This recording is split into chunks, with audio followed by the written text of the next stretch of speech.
जय हिंद साथियों, स्वागत है आपके अपने परिवार गांव की पाठशाला में। आज के इस वीडियो के माध्यम से हम लोग डिस्कशन करने वाले हैं ज्योग्राफी के। बात करते हैं एनसीईआरटी तथा एससीईआरटी आधारित प्रमुख क्वेश्चंस के बारे में। अगर बात करें तो इससे पहले पूरा पिछले वीडियो के माध्यम से हमने 69 क्वेश्चन का डिटेल में डिस्कशन कर लिया है। यदि आपने अभी तक उनको नहीं देखा है तो आप उन वीडियो को भी देख सकते हैं। आज के इस वीडियो के माध्यम से हम लोग जो डिस्कशन करने वाले हैं क्वेश्चन नंबर 70 के आगे से। तो शुरुआत करते हैं। आज की श्रृंखला का पहला वीडियो पूछ रहा है, निम्नलिखित में से किस पहाड़ी पर पूर्वी घाट पश्चिमी घाट से मिलता है। तो यानी आपसे पूछ रहा है कि पूर्वी घाट और पश्चिमी घाट किस पहाड़ी पर मिलता है। तो आपको देखने को मिलेगा कि जो नीलगिरी की पहाड़ी है, नीलगिरी की पहाड़ी में ही आपको देखने को मिलेगा कि पूर्वी घाट और पश्चिमी घाट आपको देखने को मिलेगा। तो इस प्रश्न का जो उत्तर हो जाएगा वो हो जाएगा विकल्प नंबर सी। इस प्रश्न का सही उत्तर हो जाएगा।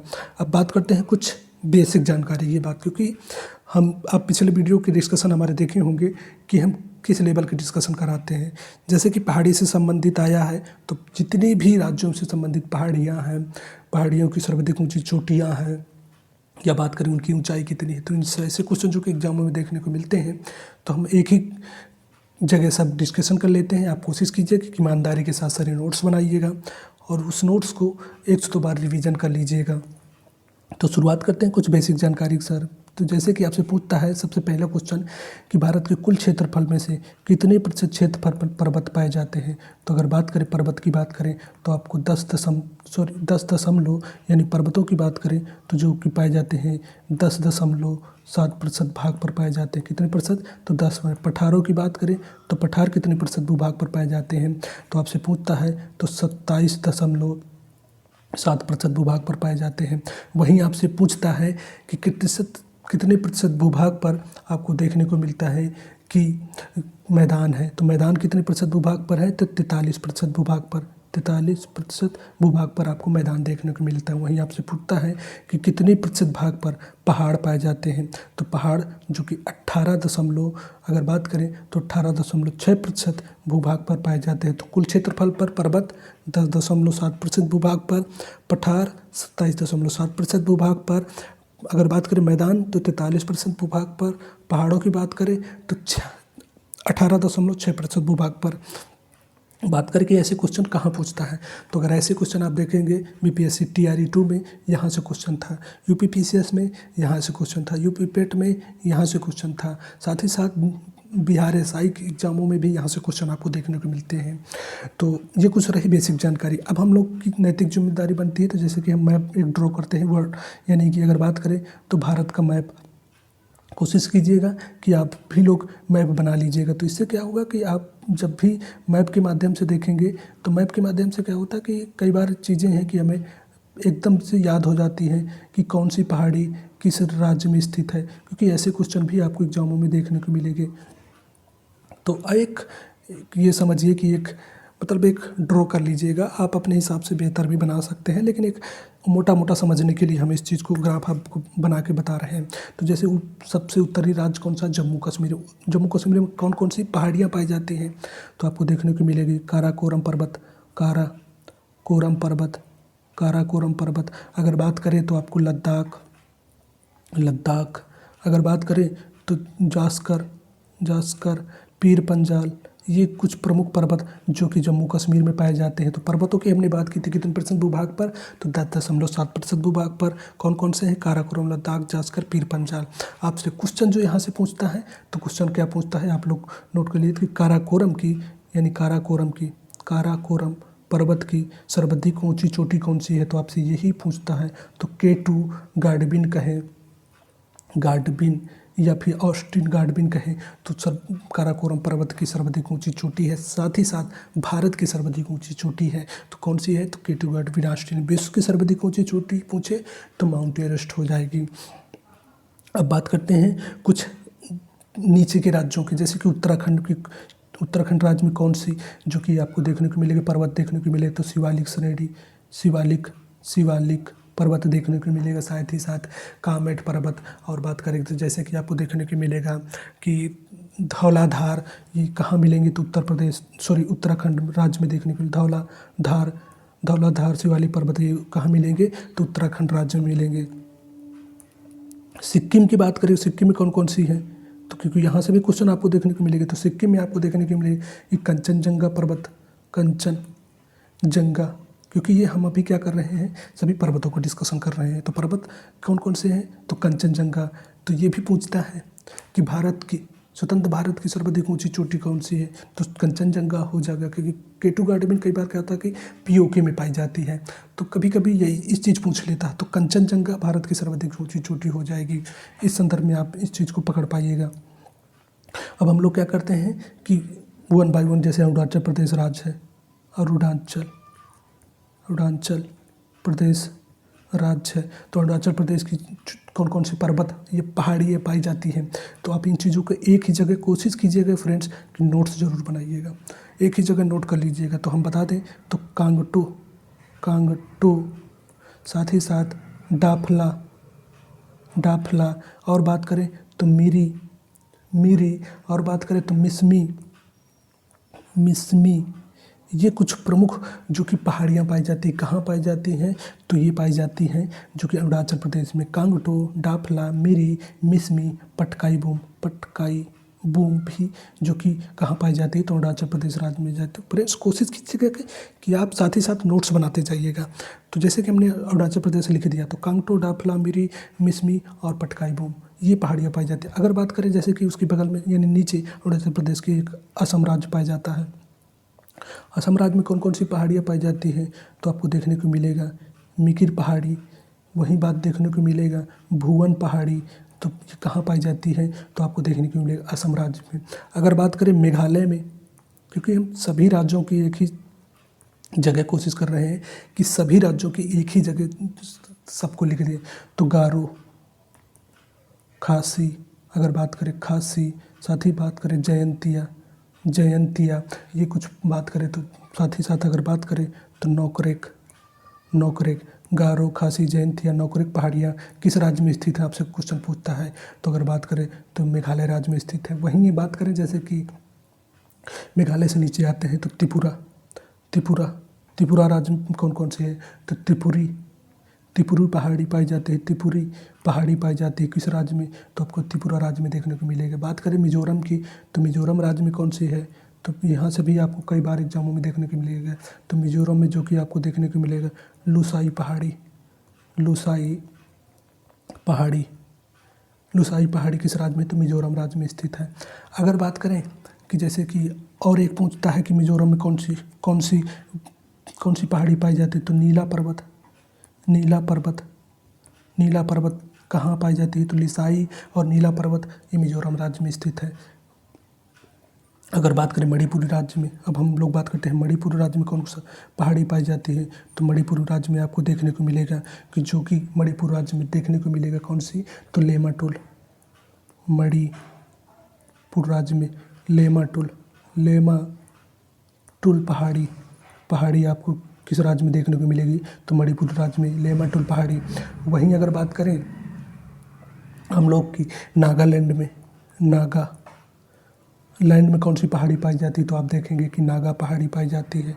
यहाँ से जो क्वेश्चन आपको देखने को मिलता है तो पूछता है कि नागा पहाड़ी की सर्वाधिक ऊंची चोटी कौन सी है, तो सारामती है, सारामती जो कि नागा पहाड़ी की सर्वाधिक ऊंची चोटी है। तो इस प्रश्न को भी आप नोट कर लीजिए। साथ ही साथ आपसे पूछता है कि यानी कि पूर्वी भारत की सर्वाधिक ऊंची चोटी कौन सी है, तो सारामती हो जाती है। अब बात करते हैं कुछ नीचे के राज्यों की, तो जैसे कि हम बात कर लेते हैं जैसे कि झारखंड में कौन सी पहाड़ी पाई जाती है, तो राजमहल की पहाड़ी पाई जाती है। कौन सी, तो राजमहल की पहाड़ी पाई जाती है, महल की पहाड़ी पाई जाती है किस राज्य में, तो झारखंड राज्य में पाई जाती है। आई होप कि इस चीज़ को आप पकड़ पाइएगा। अब बात करते हैं हम जैसे कि कुछ और प्रमुख राज्यों के बारे में, जैसे कि अब आते हैं हम लोग कहाँ, तो राजस्थान राज्य में, तो राजस्थान राज्य में कौन सी, तो अरावली पर्वत पाया जाता है, अरावली।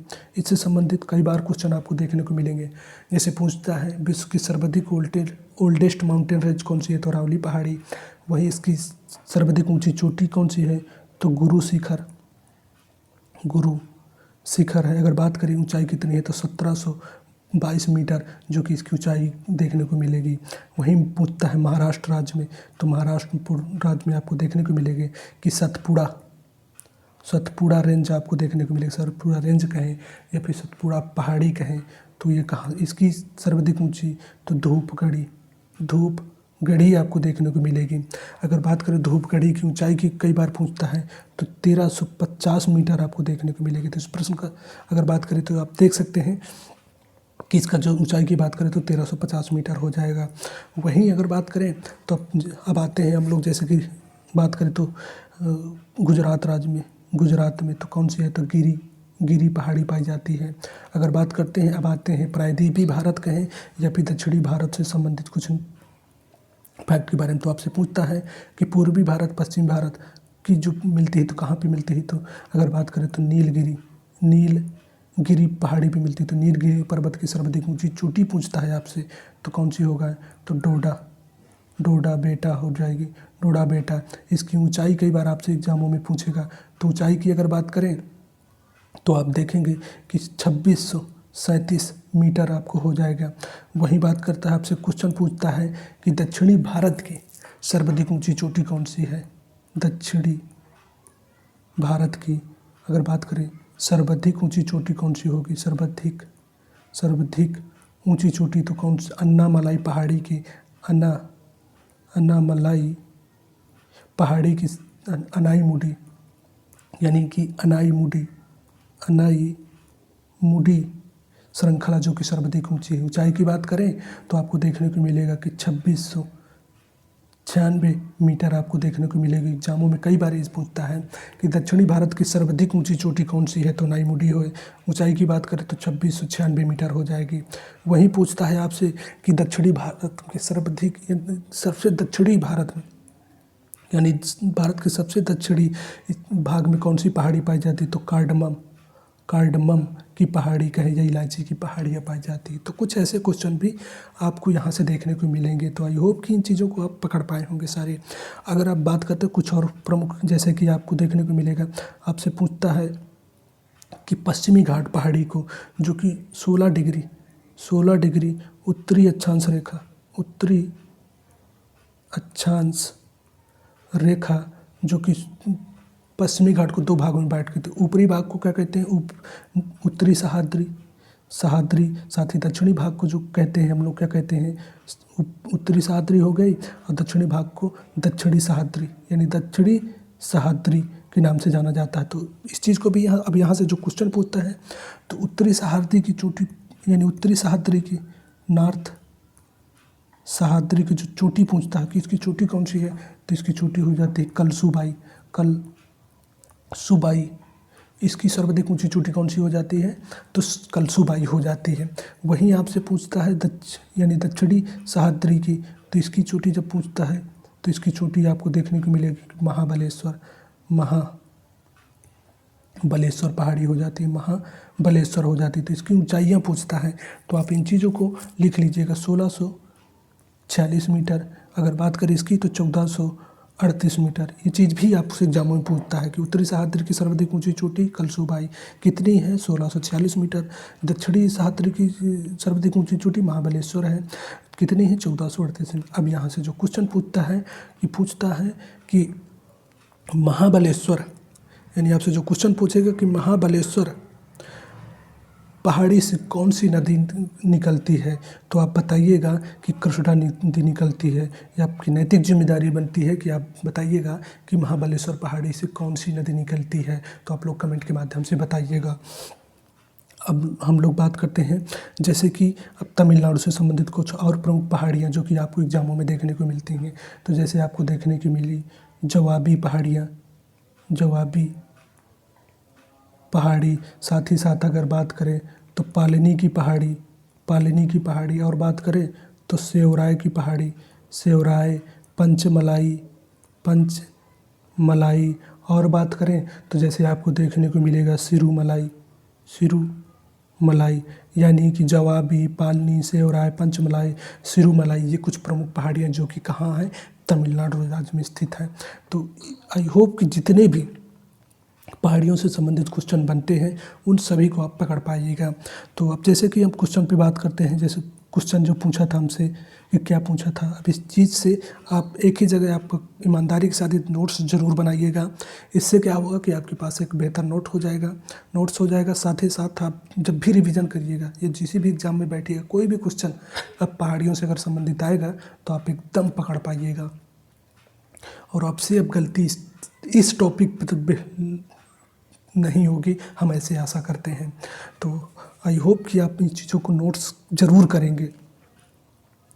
किस पहाड़ी पर पूर्वी घाट पश्चिम घाट से मिलता है, तो इस प्रश्न का जो सही बात करें तो नीलगिरी पहाड़ी पर में अब वही पूछता है। कन्याकुमारी से सटी पहाड़ियाँ, तो हमने डिस्कशन की थी कि कन्याकुमारी जो कि भारत का सबसे दक्षिणतम बिंदु है, तो इससे सटी पहाड़ी कौन सी है, तो कार्डमम। हमने बताया था कि भारत के सबसे दक्षिण में स्थित जो पहाड़ी है तो कार्डमम या इलायची की पहाड़ी पाई जाती है। नीलगिरी की पहाड़ी डोडा बेटा अन्नामलाई अनाईमुडी, इन चीज़ों का हमने डिस्कशन ऑलरेडी कर दिया है। अब बात करते हैं हम लोग कुछ और प्रमुख के बारे में। क्षेत्रफल के क्रम में भारत के 3 बड़े राज्य कौन कौन से हैं, तो राजस्थान, मध्य प्रदेश और महाराष्ट्र हैं। वहीं बात करते हैं क्वेश्चन नंबर नेक्स्ट के बारे में, जैसे कि जनसंख्या के बारे में आ गया कि भारत में जनसंख्या के अनुसार तीसरा एवं क्षेत्रफल में 12वां राज्य है, तो कौन सा होगा। इस प्रश्न का उत्तर तो हो जाएगा बिहार हो जाएगा। वहीं जो जनसंख्या से संबंधित कुछ बेसिक जानकारी, जैसे कि पूछता है कि जनसंख्या की शुरुआत कब हुई थी, तो 1872 ईस्वी में लॉर्ड मेयो के शासनकाल में हुई थी। वहीं 10 की जनगणना की बात करें तो किसके रिपन के काल में कब हुई थी, तो 1881 में शुरुआत हुई थी। तो इन चीज़ों को बेसिक जानकारी आप, आई होप कि आप इन चीज़ों को सभी जानते होंगे। वहीं अब बात करते हैं कि जैसे आपसे पूछता है कि भारत की सर्वाधिक जनसंख्या किस राज्य में है, तो उत्तर प्रदेश में है। सबसे कम किस में है, तो सिक्किम में, अरुणाचल प्रदेश में है। अगर वहीं बात करें सर्वाधिक जनसंख्या घनत्व किसका है, तो बिहार राज्य का है। सबसे कम जनसंख्या घनत्व आपसे पूछ लेगा तो ये भी आप बताइएगा कि सिक्किम में है। अगर वहीं आपसे पूछ ले कि सबसे बड़ा क्षेत्रफल किसका है, तो राजस्थान का। सबसे छोटा किसका है, तो सिक्किम का हो जाएगा। आपसे क्वेश्चन पूछता है जो कि बिहार के संदर्भ में अगर बात करें हम लोग, तो बिहार स्पेशल का टॉपिक कुछ क्वेश्चन देख लेते हैं, जैसे कि 1912, 1936 और 2000, यानी बिहार का 3 बार विभाजन होता। कितनी बार, 3 बार होता। कब होता है, 1912 में। 1912 में बिहार बंगाल से अलग हुआ था। 1936 में बिहार से उड़ीसा अलग हुआ था। 2000 में जो कि बिहार से झारखंड अलग हुआ था। इस चीज़ को भी आप नोट कर लीजिए, क्योंकि हमने बिहार स्पेशल का हालांकि बहुत डिटेल में कई सारे वीडियो अपलोड कर दिए चैनल पे, आप चाहें तो उनको भी देख सकते हैं। क्योंकि यहाँ से बिहार से संबंधित है, हमारा पढ़ाने का एक ही मकसद है कि जब भी कोई टर्म आए तो उससे संबंधित जितने भी फैक्ट हैं हम उन चीज़ों को डिस्कशन कर लें। अब जैसे कि आप चाहें तो आप ये भी डिस्कशन कर सकते हैं कि महाराष्ट्र में कौन सी पहाड़ी पाई जाती है, मध्य प्रदेश में कौन सी पहाड़ी पाई जाती है, तो इन चीज़ों को भी आप यहाँ पर डिस्कशन कर लें। बात करते हैं क्वेश्चन नंबर नेक्स्ट के बारे में, जैसे कि आया भारत के निम्न भागों में द्रविड़ प्रजाति मुख्यतः कहाँ संकेंद्रित है, तो दक्षिण भारत में। अब चूंकि जनजातियों से संबंधित क्वेश्चन आया है तो हमारा कर्तव्य बनता है कि जनजातियों से संबंधित जितने भी फैक्ट हैं उन सभी को हम लोग एक ही जगह डिस्कशन कर लें। तो जैसे कि अब बात करें जैसे कुछ प्रमुख जो कि आपको जनजातियों से क्वेश्चन देखने को मिलता है, तो अगर बात करें जैसे कि जनजातियों के मसीहा कहलाते थे या आदिवासी मसीहा कहलाते थे, तो कौन कहलाते थे, ठक्कर बाबा कहलाते थे। अगर बात करें कि अब पूछता है कि जनजाति प्रतिशत कितना है, यानी भारत में जनजातियों का प्रतिशत कितना है, तो आपको देखने को मिलेगा कि अगर भारत की जनसंख्या में जो जनजातियों का योगदान है तो कितना है, तो 8.6% है। इस चीज़ को भी नोट कर लीजिएगा। फिर पूछता है आपसे जनजातियों की शैक्षणिक संस्था को क्या कहा जाता है, तो युवागृह कहा जाता है। क्या कहा जाता है, युवागृह कहा जाता है। आपसे पूछता है कि भारत की सबसे बड़ी जनजाति कौन सी है, तो भील जनजाति हो किस राज्य में पाई जाती है, तो महाराष्ट्र और गुजरात राज्य में पाई जाती है। कौन सी जनजाति, भील जनजाति सबसे बड़ी जनजाति पूछता है। एकदम नोट कर लीजिएगा, एनसीईआरटी का फैक्ट है कि भील जनजाति है। इस चीज़ को भी आप पकड़ पाइएगा। अब बात करते हैं जैसे भारत आने वाली प्रथम जनजाति, ये भी आपको क्वेश्चन पूछता है। तो प्रथम जनजाति भारत आने वाली कौन सी थी, तो आपको देखने को मिलेगा जो कि कई बार आपको एग्जामों में यहाँ से क्वेश्चन देखने को मिलेंगे। तो कौन सी थी, तो अगर बात करें तो प्रथम जनजाति जो थी वो नीग्रो थी। अंतिम कौन थी, तो नॉर्डिक थी। इस चीज़ को भी आप नोट कर लिए, प्रथम साथ ही साथ अंतिम। तो प्रथम नीग्रो, अंतिम नॉर्डिक थी। इस चीज़ को भी नोट कर लीजिए। अब हम लोग क्या करते हैं कि जितने भी राज्य हैं उन राज्यों की, सारी राज्यों की 1 बाय 1 करके हम लोग क्या करते हैं कि जितनी भी जनजाति उनको नोट कर लेते हैं। तो जैसे हम शुरुआत करते हैं, शुरुआत में सबसे पहले हम लोग करते हैं अरुणाचल, महाराष्ट्र आया तो महाराष्ट्र से ही कर ले। तो महाराष्ट्र की अगर बात करें तो बार्ली जनजाति, साथ ही साथ भील जनजाति, ये कहाँ पाई जाती है, तो बार्ली और भील महाराष्ट्र राज्य में पाई जाती है। गुजरात की बात करें तो गुजरात की अगर बात कर लें तो गुजरात में आपको देखने को मिलेगी कोली, भील, साथ ही साथ पहेलिया, फिर अगर बात करें तो डाफर, और बात करें तो टोडिया, और बात करें तो भील। ये प्रमुख बन जाती हैं जो कि गुजरात में कोली, पहेलिया, डाफर, भील, ये कुछ जो गुजरात राज्य में पाई जाती हैं। आप फ्रेंड्स एक जगह नोट्स पर कर लीजिएगा, जिससे कि जब भी एग्जाम में बैठेंगे ना तो आपके बहुत सारा कंपाइल आपके पास होगा। हिमाचल प्रदेश की बात करें तो हिमाचल प्रदेश में जो पाई जाती हैं गद्दी। अगर बात करें तो कन्नौरा जनजाति पाई जाती। तीसरी जनजाति जो लाहौली, कई सारे एग्जामों में आपको यहाँ से एग्जाम डायरेक्ट देखने को मिलेंगे। बात करें अब नेक्स्ट राज्य जो कि जम्मू कश्मीर। अगर जम्मू कश्मीर की बात करें तो आपको देखने को मिलेगा बकरवाल हो गया, फिर का हो गया तो आपको गुज्जर हो गया। आपसे कई बार क्वेश्चन पूछा है कि गुज्जर जनजाति किस राज्य में स्थित है। साथ ही साथ चंपा हो गया जो किस राज्य में है, तो गुज्जर, बकरवाल, चंपा जम्मू कश्मीर राज्य में स्थित है। केरल में बात करें तो केरल में कौन सी है, तो केरला में देखने के लिए मोपला जनजाति। तमिलनाडु की बात करें तो तमिलनाडु में टोडा जनजाति। इसकी विशेषता क्या है कि इस जनजाति की विशेषता है कि बहुपति विवाह, यानी कि एक पत्नी बहुत सारे पति रख सकती है। तो ऐसी इसकी एक विशेषता है। बात करें नीलगिरी की पहाड़ी की तलहटी में स्थित जनजाति पाई जाती है, वो टोडा जनजाति पाई जाती है। किस राज्य में, तमिलनाडु राज्य में। तो आई होप कि इस चीज़ को आप पकड़ पाइएगा। मिजोरम की बात करें, अब हम लोग बात कर लेते हैं क्योंकि अरुणाचल प्रदेश की। तो अरुणाचल प्रदेश की बात करें, अरुणाचल प्रदेश की बात करें तो अरुणाचल प्रदेश की अगर बात करें तो अरुणाचल प्रदेश में जो पाई जाती है मोपा, फिर मेंजी, अगर बात करें मेंजी, साथ ही साथ मिसमी। कई बार आपसे पूछता है कि मिसमी जनजाति किस राज्य में पाई जाती है, तो अरुणाचल प्रदेश राज्य में पाई जाती है। अगर वहीं और बात करें जैसे कि बहुत सारे क्वेश्चन आपको जो यहाँ से देखने को मिलेंगे, तो अगर और बात करें जैसे कि आपको देखने को मिलेगी असम राज्य में कौन सी जनजाति पाई जाती है, तो असम में जो पाई जाती है दियारा पाई जाती है, दियारा, साथ ही साथ लुसाई, और बात करें तो अबोर, दियारा, लुसाई, अबोर जनजाति असम राज्य में पाई जाती है। तो यहाँ से भी क्वेश्चन आपको देखने को मिलेगा। और बात करें हम लोग जैसे कि राजस्थान राज्य में कौन सी जनजाति पाई जाती है, तो राजस्थान राज्य में जो जनजाति पाई जाती है मीणा कहें या मीणा कहें, साथ ही सहरिया जनजाति।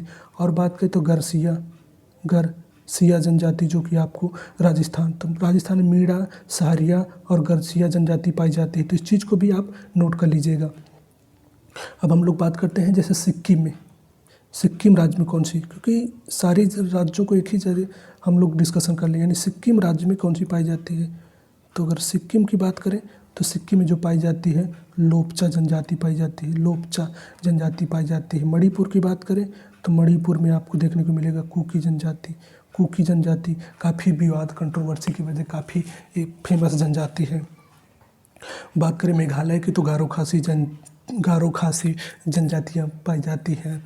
अगर और बात करें जैसे कुछ और प्रमुख फैक्टर के, तो यहाँ से जितने भी जनजाति, जैसे कि आप अंडमान निकोबार से या हम लोग पढ़ लेते हैं, तो अंडमान निकोबार में आपको देखने को मिलेगी जो जनजाति अंडमान निकोबार में जो मिलेगी, तो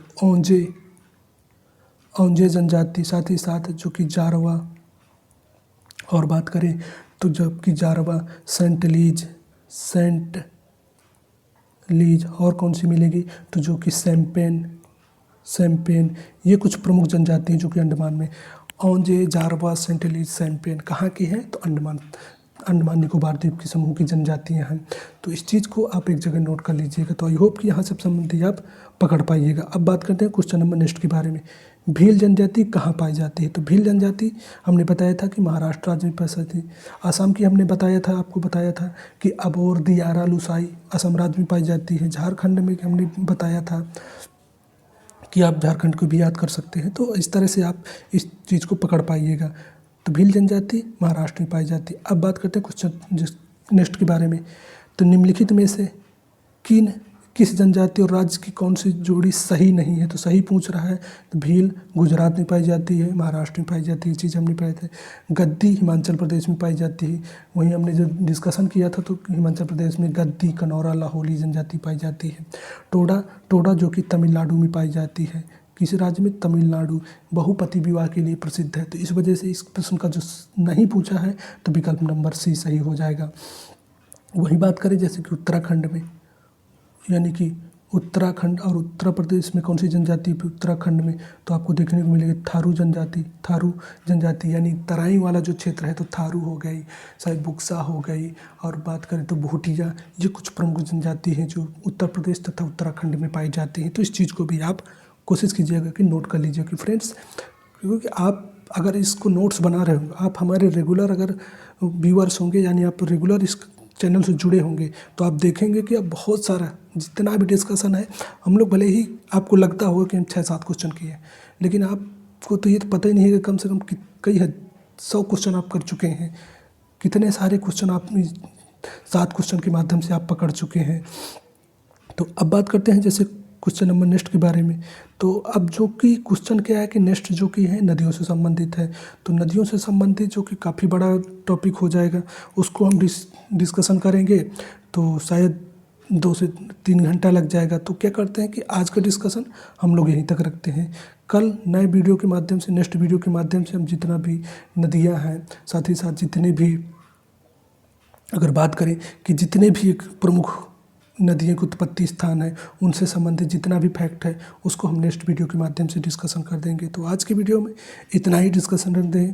नेक्स्ट वीडियो जो आएगा उसमें हम लोग और भी आगे ज़्यादा डिस्कशन कर लेंगे। तो कोशिश करते हैं कि आज का डिस्कशन यहीं तक रखते हैं, फिर मिलते हैं नेक्स्ट वीडियो में कुछ नई जानकारी के साथ। तब तक के लिए जय हिंद, जय भारत।